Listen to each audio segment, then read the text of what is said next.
Hi, this is Gerie DiPiano, and you are listening to the Love Via Vita podcast brought to you by FemmePharma. Today, my guest is Dr. Toyin Fadeyibi, and Dr. Fadeyibi received her Doctor of Pharmacy degree from Temple University and subsequently obtained a Master in Public Health from Drexel University. Most recently, she was named one of the 2019 honorees for Drexel University's 40 Under 40. In her current role, Dr. Fadeyibi develops, evaluates, and promotes health policies and practices that enhance access to medication-assisted treatment. And she does so much more, so I will have Toyin, may I call you Toyin, please, a little bit more about her distinguished background before we launch into our subject, which we'll discuss in a moment. Absolutely. Thank you so much for having me here. I'm so excited to be connected with you and to be here chatting with your audience today. So yes, please call me Toyin. A little other things about me. I'm a wife. I'm a mom. As she mentioned, I'm a pharmacist and a public health professional, specifically in the mental health space. I'm also an author of a women's devotional coloring book and a suite of products for girls and women in desperate need of hope. So I wear a lot of hats, but certainly do my best to do them well. I'm happy to be here today and to get to know you more, Gerie, and to get to know your audience as well. Oh, thank you, Toyin. We are so excited to have you here today. And among the many topics that Toyin has expertise in discussing, today's topic is going to be a topic that we can all benefit from. There's a lot to be discussed. It's SAMHSA's 8 dimensions of wellness. So 8 dimensions, there's a lot of conversation here. So in today's conversation, we're going to cover 4, and then we hope you'll tune in once again to hear part 2, which will be the second 4 dimensions. But today, Dr. Fadeyibi is going to cover at least the first 4. So first of all, SAMHSA, for those of you that aren't familiar with it. Yeah, so SAMHSA, you can call it SAMHSA, I call it SAMHSA, Substance Abuse Mental Health Services Administration. That's what the acronym stands for. But more importantly, they are the federal agency responsible, again, on a governmental level, to create public health solutions around mental health and addictions for the citizens of the United States of America. So they do that by developing both broad-scale interventions, as well as making sure that they have resources available to those suffering with mental health disorders, substance use disorders, and their families. They have a very robust website that I point people to often.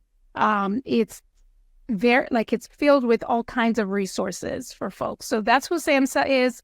And so anytime they release any kind of guidance or toolkits, which they have a ton, I usually jump on them and try to glean from them and then disseminate them to various audiences as it comes up.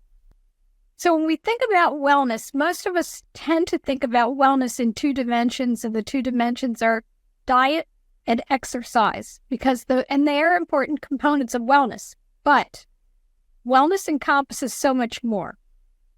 Yep, for sure.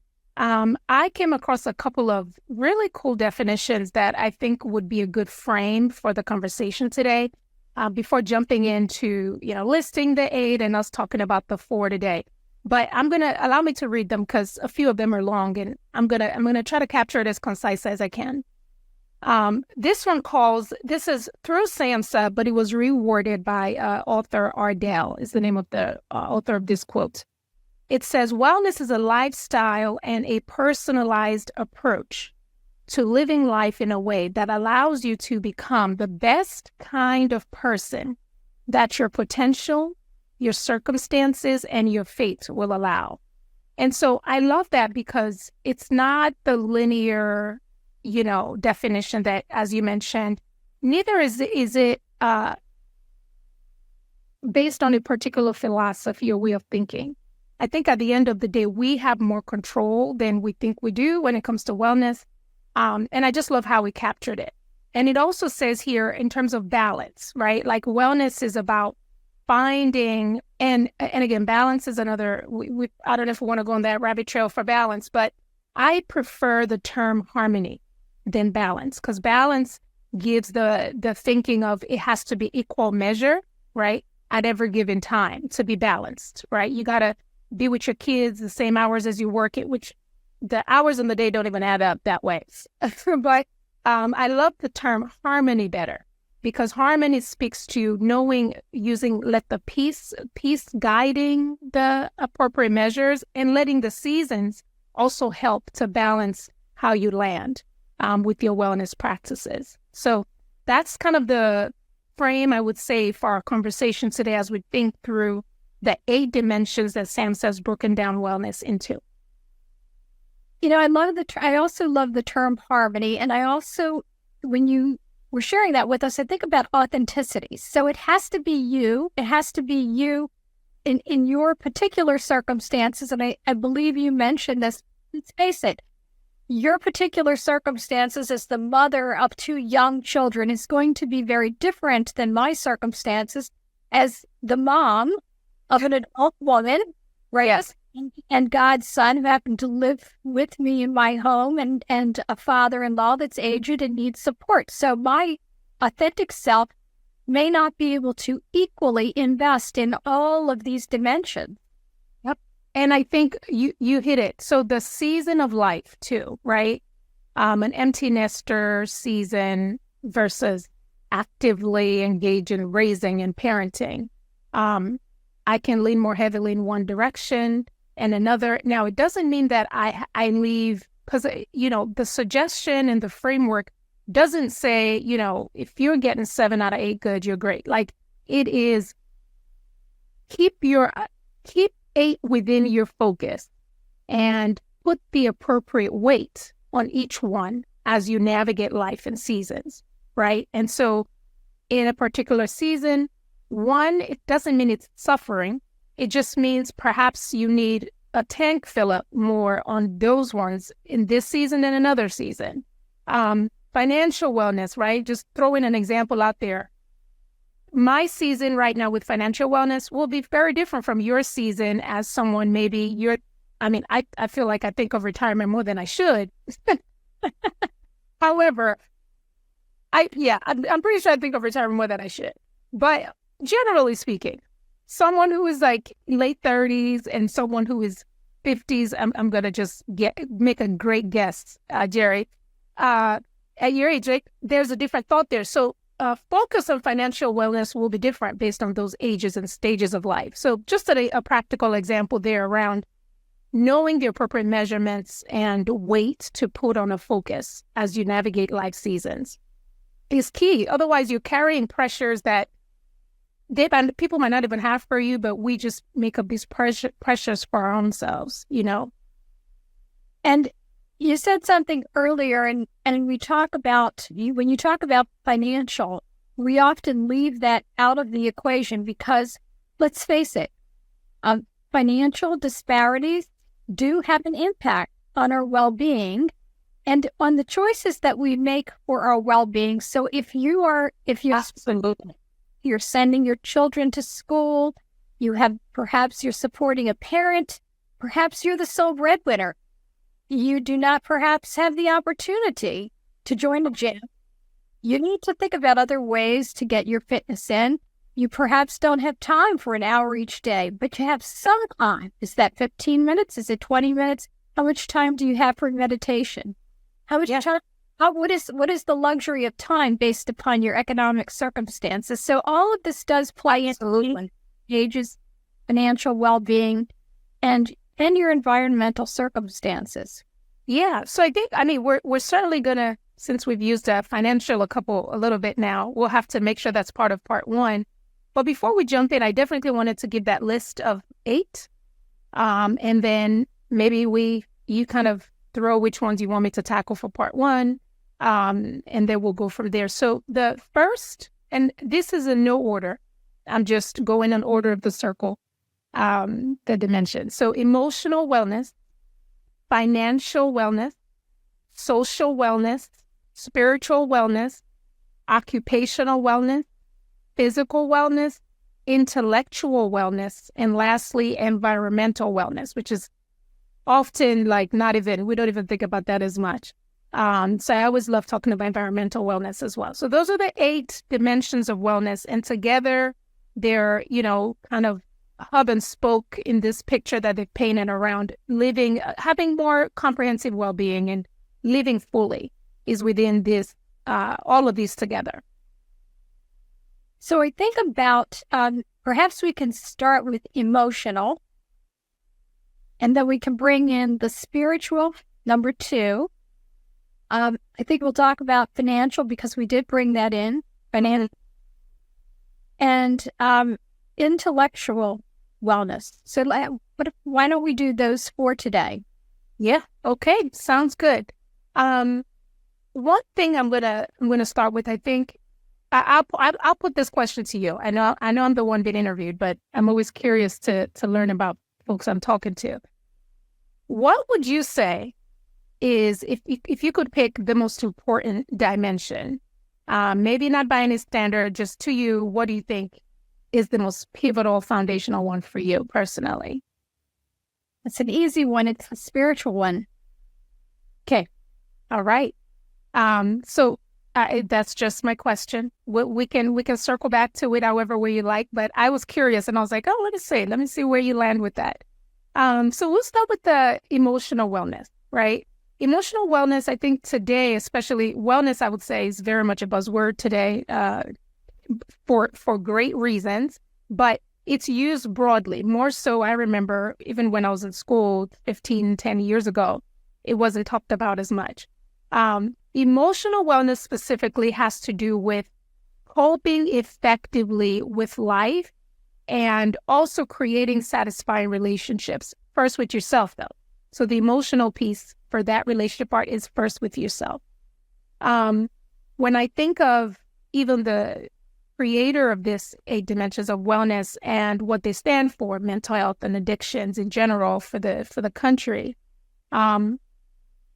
not having those adequate coping tools, not having a way to process life, not having a way to navigate traumatic situations, is always off. I would say always, but I'm going to go with often, almost always, often, directly correlated with a lot of mental health and substance use disorders, especially with substance use disorders, as usually drivers, especially in the initial phases, right? Before the brain starts responding and taking it from there. But oftentimes when you have trauma, whether in the day-to-day struggle of life or aggressive traumas from growing up, the ACEs, adverse childhood experiences, and things like that, emotional wellness is a way to get at taking care of those issues, whether it's through, for some, seeing a therapist, whether it's through practices such as journaling, which for me, I literally call it a lifeline. I love journaling. And there's all kinds of journaling today, too. It's not just the pen and paper. People draw a journal, photo journal. I mean, you can go crazy with it. But those are some practical ways, I think, that folks can get better in tune with their emotional wellness. Not just in tune, but improve their emotional wellness, is having those quality relationships of someone you can talk to, again, if not a therapist, a religious leader of some sort, someone you trust, a best friend that can listen and give feedback or just listen. But a journal, I would say journal doesn't talk back. It doesn't discriminate. It doesn't hate on you. It doesn't judge you. There's no bias with the journal. I think that's why I love it so much. It's just a neutral receiver of my words. It helps process. Detangle is a word I use a lot for journaling.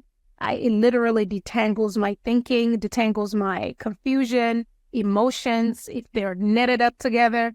So that's a practical way that I think that I would encourage folks. I encourage folks all the time to journal.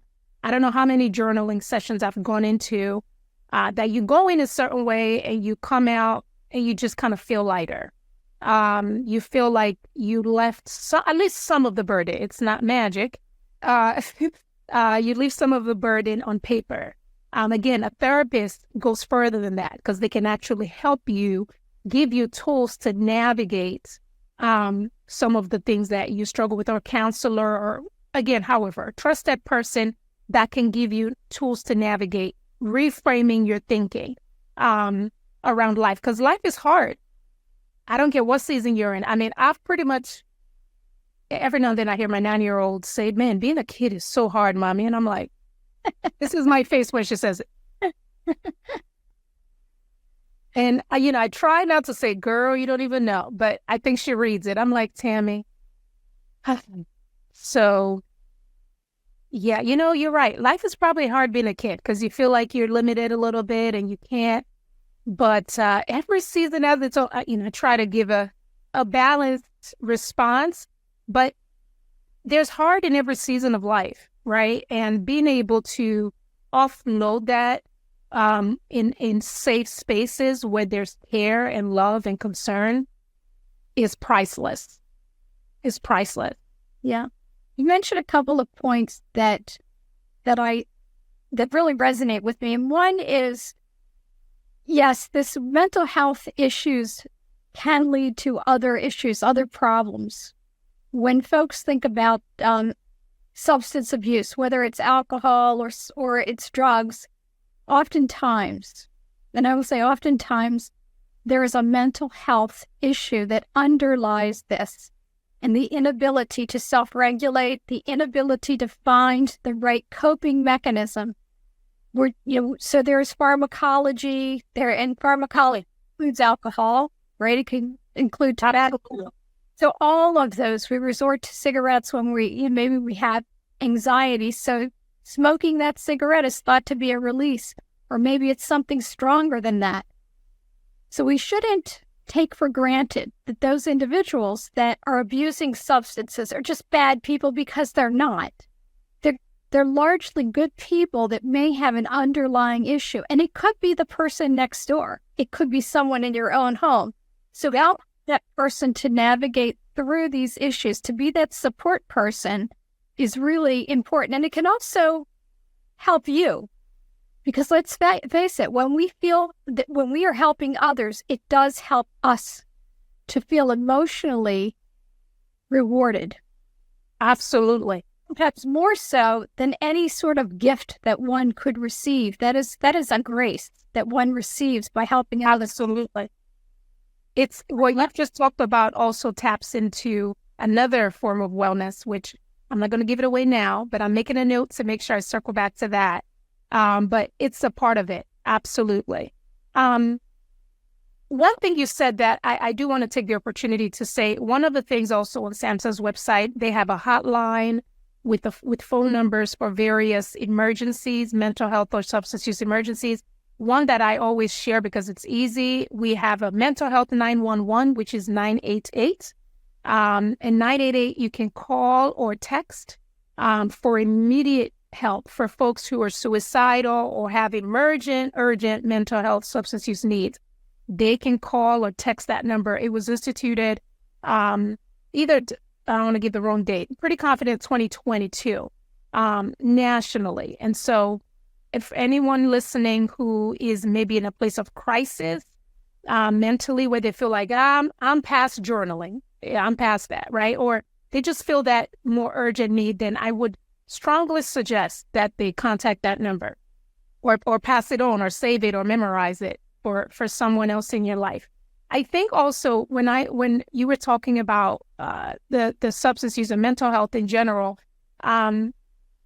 medication-assisted treatment, right? So again, there's methadone as one example there. Oftentimes, the recommendation is to pair the use of medication with non-pharmacologic treatment.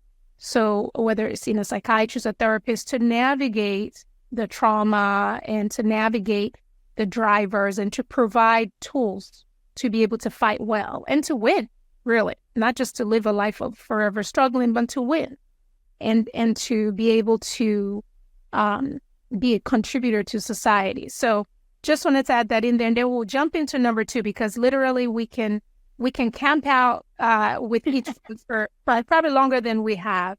So the next one I'll do is spiritual.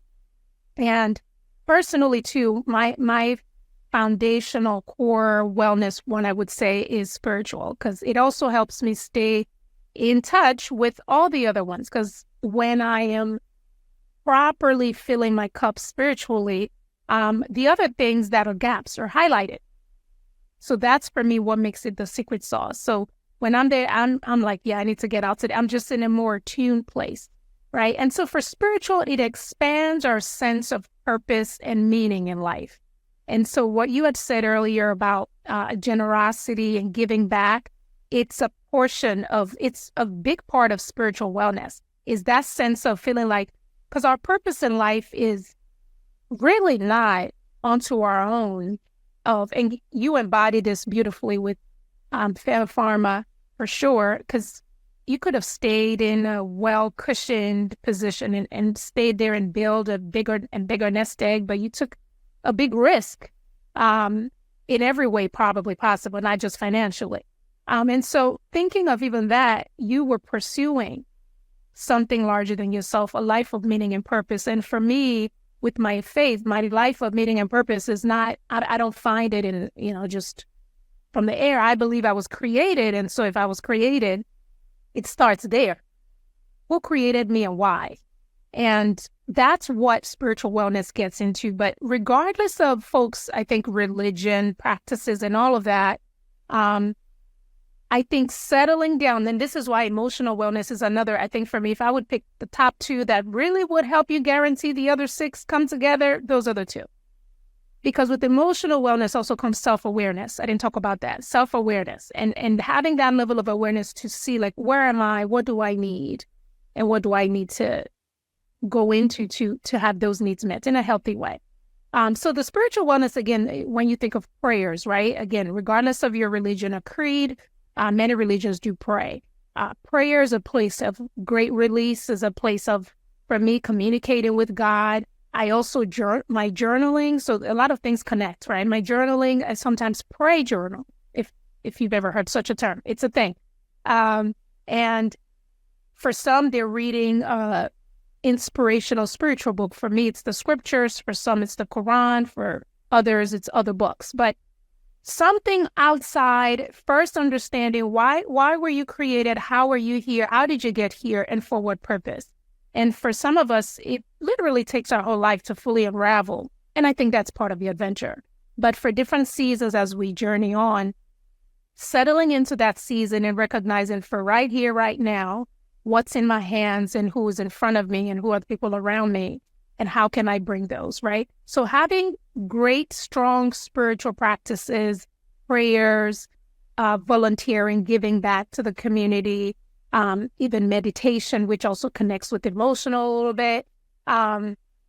They're all helping to keep you centered and going from a place of knowingness. Another thing that drives, I think, spiritual wellness is core values. What are your core values that you're navigating life from, right? Like, I have a growing list of core values. They don't grow too much, but I've had some like, I think I'm missing something here, but it's like 6 or 7 of them. And they literally, regardless of where I show up, how I show up in whatever space I'm in, it's the underpinning to who I am and how I show up, right?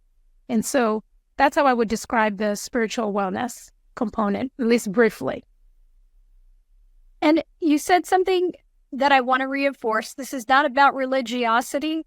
This is really about whatever you believe that grounds you, that brings you, that where you can share your gifts, because in sharing your gifts, it does become a spiritual exercise. And we talked about paying it forward, and paying it forward is a spiritual exercise, whether we want to admit it or not, because we are treating others as we would want to be treated, right? We care for others the way we want to, that we would hope they would care for ourselves. Kind of a basic principle. And I know we sometimes, when we think about spirituality, people say, I don't want to touch that. Not a religious person is the term. Not a religious person. I don't believe what you believe. It's okay. No judgment zone here. But it has been shown that those individuals that have spiritual values tend to do better. They tend to live life to the fullest, whatever that means. Doesn't mean living to, based on your potential, your circumstance, and absolutely. So there is data to demonstrate that those that have a spiritual foundation, who have core values, as you described, tend to do better overall, and particularly when faced with life crises. So we talked about emotional wellness. And when faced with a crisis, if you can rely on those core values, and on your spirituality, it provides us with a grounding and a resilience and an ability, a coping mechanism. Yeah, that's not resorting to other means. And I know absolutely, we hear this with individuals that are recovering from certain addictions. Connecting with that spirituality, whatever that is, them to feel valued and worthwhile in a way that pharmacology, yes, supports that. And we know medication-assisted treatment is the way to go, combined with CBT. But connecting with your spiritual self is so important in just about every area. And that's why I named it as my number one.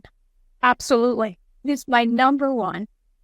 Because we can, at the end of the day, it's to the degree that we ourselves love ourselves and are filled up ourselves that we can love others and help them get filled as well. We hear the term, you can't pour from an empty cup, literally. And my new way that I even think about it now is a step further, not just that I pour from being full, but that I let my pour be from an overflow. I heard a preacher say that the other day, and I'm like, oh, I'm stealing that. I am so keeping that. Because it was just, because then that way I stay full on going to continue to be able to pour to others. I don't just get low, pour, and then be able to get low, pour. It's like a perpetual depletion that you're constantly refilling versus a place of staying filled up and overflowing. And this way, we go anywhere and there we are. We can be a blessing to other people. Yes. So that visual was, when I heard him say that, it really resonated. I think it was Bill Johnson was the name of the author of that quote. To give it to him, I wish I came up with that, but it really resonated with me. I used the illustration, the metaphor of the cup being filled versus the cup being emptied, and our inability to share with others when your cup is empty.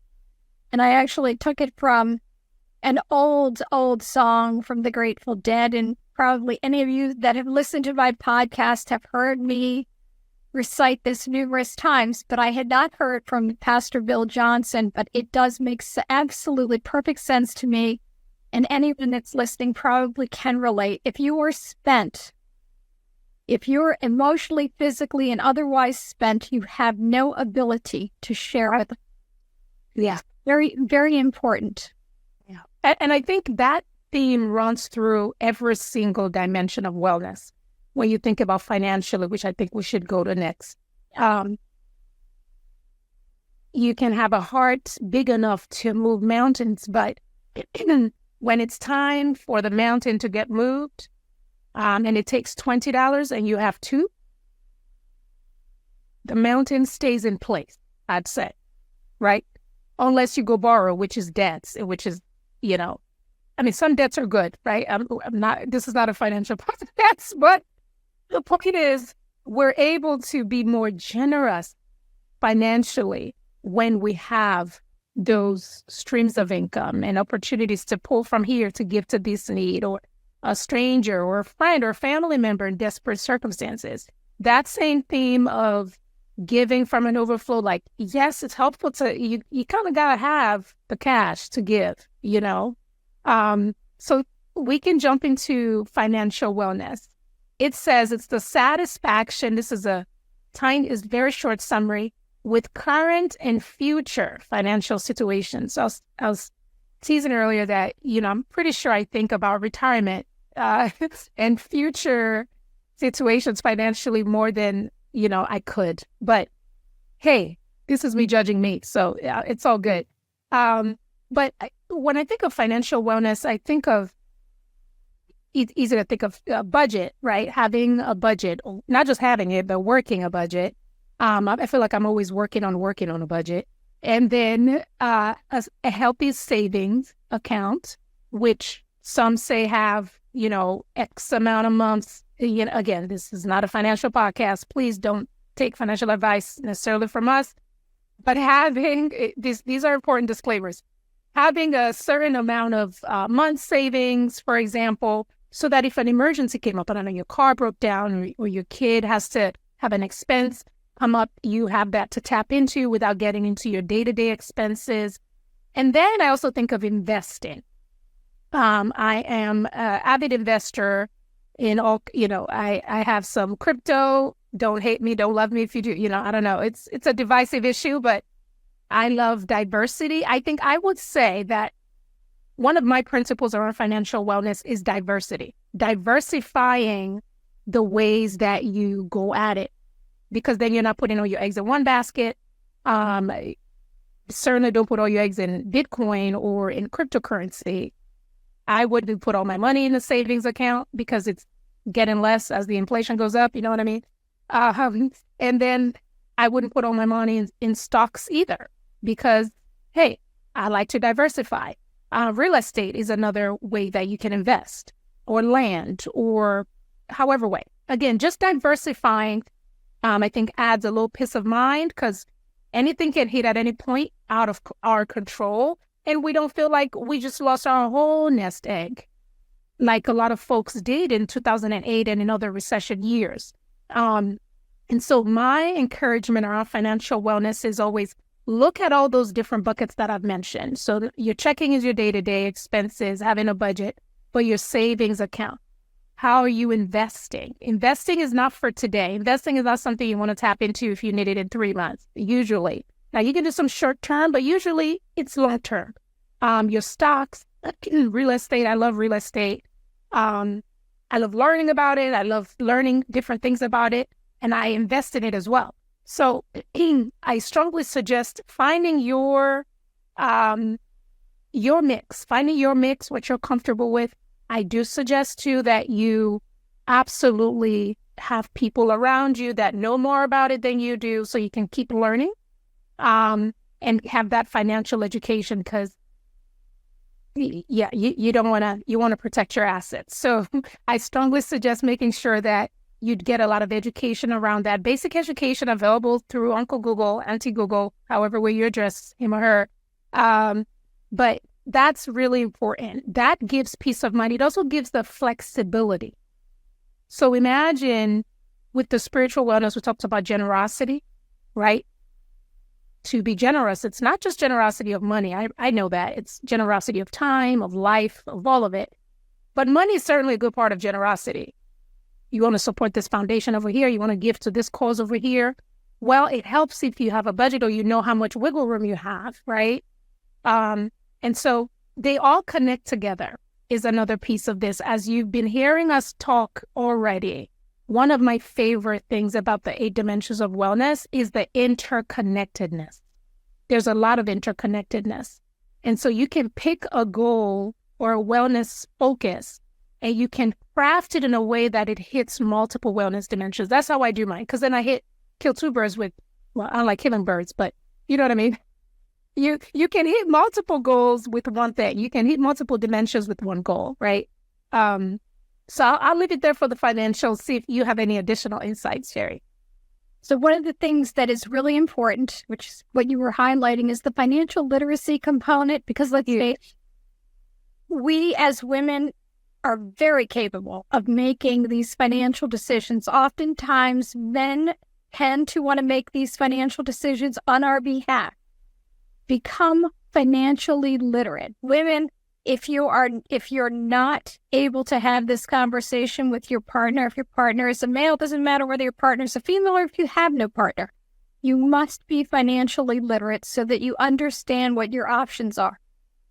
the other important lesson that I learned growing up was you never spend more than you earn. So I understand people may need credit, and that's not a bad thing. Women want to establish credit.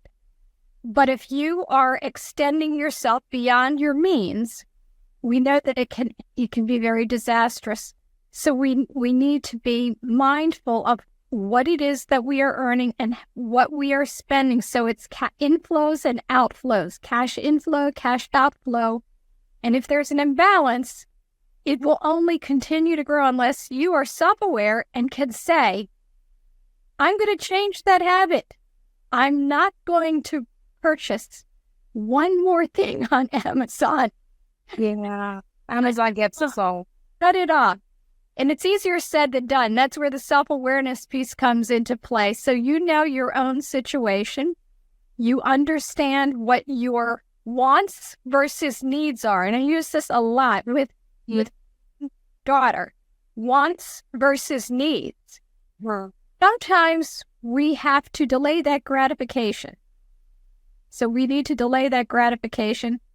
I've lived it. I'm sure Toyin has lived it. But financial literacy is the number one priority. The other thing that I think is really interesting, and you mentioned this, it goes back to if the cup is full. I always say, if you don't have gas in the gas tank, it won't run. And I use that as a business metaphor. Yeah. I saw a movie this weekend, Cabrini. I highly, highly recommend it. Phenomenal. It's Mother Frances Xavier Cabrini. Yes, she started many orphanages. She's started institutions of higher learning, etc. The one thing she did, and she did it well, and I encourage everyone to think about this.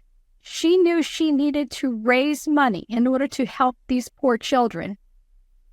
So she made it her business to go out and fundraise so that she had ample resource to do good. And she did. So I'll just put in a plug for the movie. It is a wonderful movie. You don't have to be Catholic, Christian, what have you. It's a great movie. I encourage entrepreneurs to watch it. I encourage women to watch it because here she was, a woman in a religious institution that devalued her as a woman. And in spite of that, she succeeded. I will stop there. Yeah, I think one last piece I would add, again, connecting the dots for financial and emotional, is when you have that raised level of awareness about who you are, your drivers, and also maybe your default coping mechanisms. You know, we've all heard someone saying they're retail therapy. You've heard that term. But if retail therapy is the way you get emotionally well and you are strapped on the financial situation, you can see where the challenges lie, right? And so sometimes the financial mismatch, as you were describing, the inflows and the outflows, sometimes is not about the gap. It's about what's driving the gap, right? And so hopefully, again, as you're thinking of applying these dimensions and seeing how you can implement some goals and tools around it for your own personal life, those connections are very important. It's not just about listing, goal number one, I'm going to save this amount. And goal number two, well, it doesn't matter if you save that amount if you have a ill coping strategy that will drain it, right? So just wanted to make that final connection. And then the fourth one you wanted us to touch on was intellectual. So well, there we go. That was part of intellectual wellness, memory. So intellectual wellness has to do with that. What'd you say? I don't think you struggle with that one, Toyin. Listen, I'm making a good joke, but you mentioned it earlier, and I'm like, okay, what was the fourth one?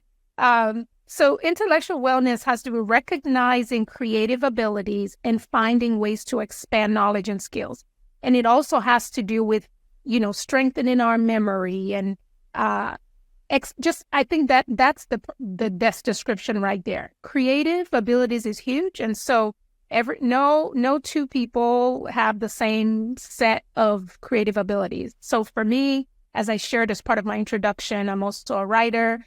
I was a singer at some point in my life. Once a singer, always a singer, but I don't sing professionally. But I did for a good part of my life there.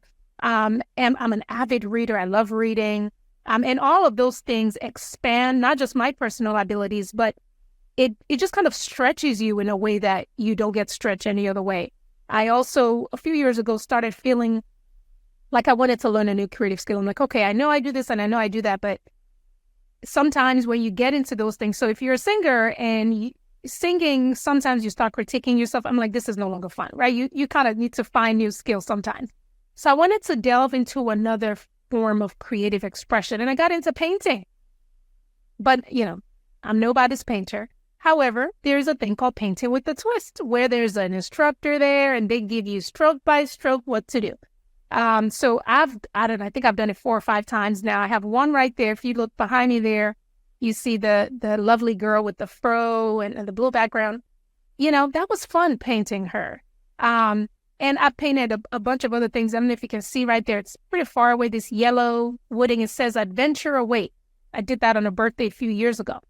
Saying all that to say, right, it might shift. So you might start with thinking, okay, I want to challenge myself intellectually by getting into fiction reading more fiction books, or more historical fiction.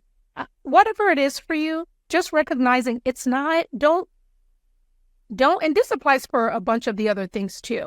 You don't have to have it in a box and it never changes intellectually, right? Like you can, in a couple years, realize, like one time I went to a pottery class. It was fun, but I'm like, I don't like the mess. I like the outcome. I didn't like but it was interesting. I came alive in it. So what is that for you, right? What are some creative ways that you can explore and expand yourself?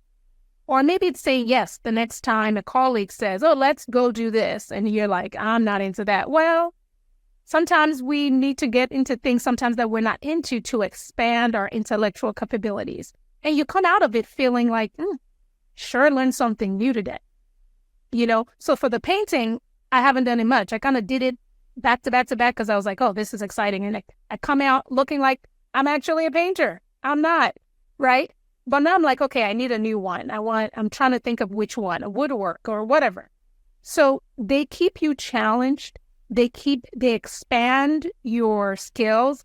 Reading is a big one. I think we can all do more reading. I've heard readers are leaders. I don't know whose quote that is. It might be, I'll tell you who says it a lot is John Maxwell. So if it's not his, we can ask him. But readers are leaders. And so I always encourage reading. I read quite a bit. I'm currently reading a book about memory right now, which is what memory is top of mind, titled Unlimited Memory. But again, strengthening our memory, learning how to own it, that those are things that help our intellectual wellness. Because it helps if you're remembering the wonderful thing you're learning. Yeah.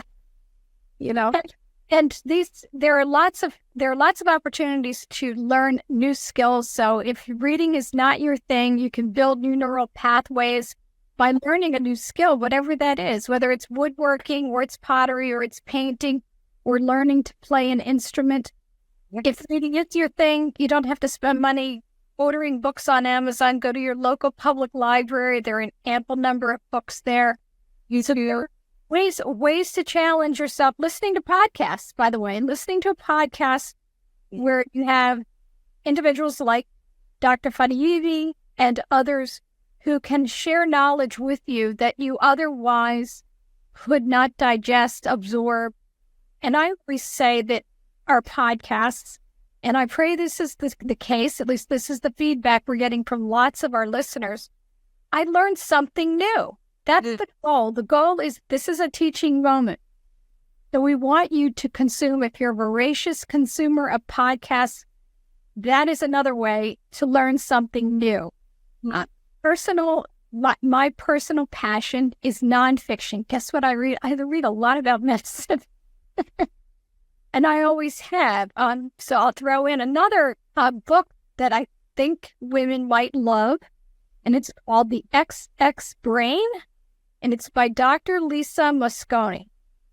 And so I'm, learning more about how our brains change during various life transitions.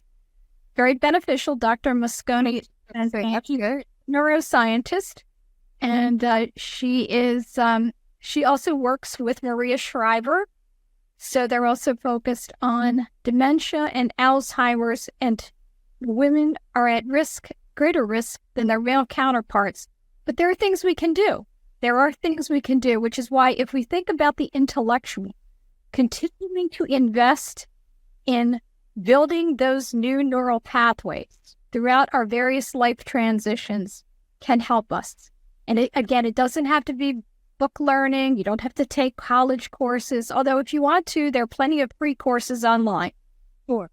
So if you have a computer or a phone, you can find them on edX and other places. Some are free, some are small. There's a small fee, but lots of opportunities for those that are intellectually curious to pursue that.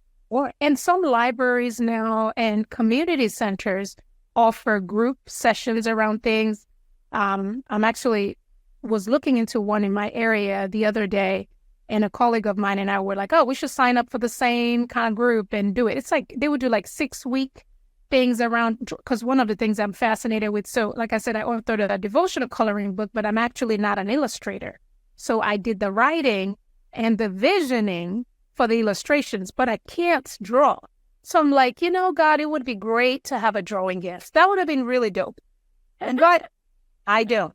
So I just partner with the folks who have that gift. And I'm like trying to, with words, describe the vision in my head for a picture. And then when I see it, I'm like, that ain't it. Or I'm like, that's it. Right. And so I'm like, you know what? I want to take a drawing class. Like, I don't have the gift, but I can learn the basics where, like, if I'm sitting somewhere one day and I want to draw something, it doesn't look like a stick figure. So they have classes like that.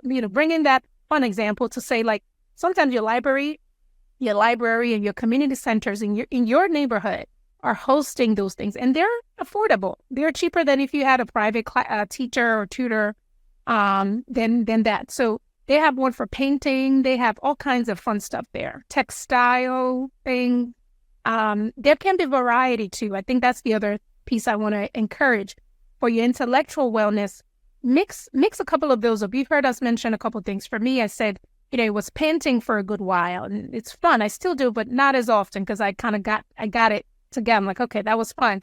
I did pottery a little bit, music and stuff, and a lot of reading. So, and I don't do all of that every time, every season at the same measure. It shifts and changes, but I have those options. And I think knowing what your options are, picking the options that fit the current flow and season of your life is where you want to be, because you don't want to add stress to a wellness dimension. You don't need stress to cultivate wellness practices, because that undoes the whole point. Like, why we're trying to get to wellness, but we're stressed out coming up with the plan. We put these 8 dimensions on the list, and you're going to glaze over and think, oh my gosh, I can't even accomplish 4. Remember, small steps. I always bite-sized pieces. I used to share that with my kids. You need to take small steps before you can take bigger steps. You don't run a marathon the second day you go out with your sneakers. And neither do you tackle all 8 dimensions equally when you want to embark on your wellness journey. Can I give a homework to your listeners? Yes, of course. So, if you feel like you're curious enough and you're going to come back to part 2 to get the 5 through 8, come back to 5 through 8 with 2 goals that you've crafted around the 4 you've listened to. So Gerie just talked about, we're not trying to run a marathon in a day, essentially. I mean, you wouldn't run a 5K in a day. Maybe you can try for a 5K. I've heard of those. Have you heard of those couch to 5K? So consider this your 5K. Right? What'd you say? And they'll show up in the ER. Some people have done it. They've couched to 5K. But, in this case, we want you to have a soft landing. So I would say do create 2 goals, and you get to pick from spiritual, emotional, intellectual, and financial. Pick 2 that I would say pick 2 that are the most, where you're most deficient. So if you're listening, you're like, oh, I have financial under control. Well, don't pick a goal there. Let that be your already one check mark. Pick 2 from the others that you are most deficient in, and then just pick a goal. Even if you have 5 things you want to tackle, start with 1 goal and just come to part 2 with your 2 goals. Now, it's not like we're in a live session where you can bring your comments, because I would love to like coach you through it and talk you through it. That'd be fun. But hey, you can email Gerie and share, hey, I have my goals. Like, she would love to hear from you. Or share with an accountability partner, right? We talked about the emotional wellness piece. Like, this is part of it. You can have a friend who's like, these are my new 2 goals. I've done that in my place of employment with my team regularly in our team meetings. I'm like, how are your wellness goals coming? What are the 2 you said from a quarter ago? How are you doing on it? We don't talk about all 8 every time. Just pick the 1 or 2 that are pressing. All right. So I hope you will commit to a few minutes of reflection, maybe with a journal, and writing those goals down and setting an intention to achieve them. And then I think in the next section, the next session that we do on this podcast, I want to talk about habits and self-regulation, because those are 2 important components of wellness. And we'll delve into that more so in the next session. So come prepared, thinking about what are your habits? How do you self-regulate? What is the key to success here, right? Most of you listening to this know what your habits are, know what you need to change, or maybe you don't. Maybe you have a really good habit. You don't need to change that, and you probably have a high level of self-regulation. What does that mean? So for next time, think about what Dr. Toyin Fadeyibi has shared with you today. Email me or just write it down on a piece of paper so you come prepared for the next session. Toyin, it is always a pleasure. You as well. I so enjoyed having this conversation with you. I hope that you, our listeners, have enjoyed it as much as I have. I always learn things when I have my podcast experts join me. Just a very stimulating conversation, and I hope that you learned something new today. Remember what we said, it's building those neural pathways. Toyin, thank you once again. For those that have listened in, I want to thank you, and I want you to remember to love Vita, love my life. This is Gerie DiPiano with Dr. Toyin Fadeyibi signing off. Thank you, and take good care. Thank you.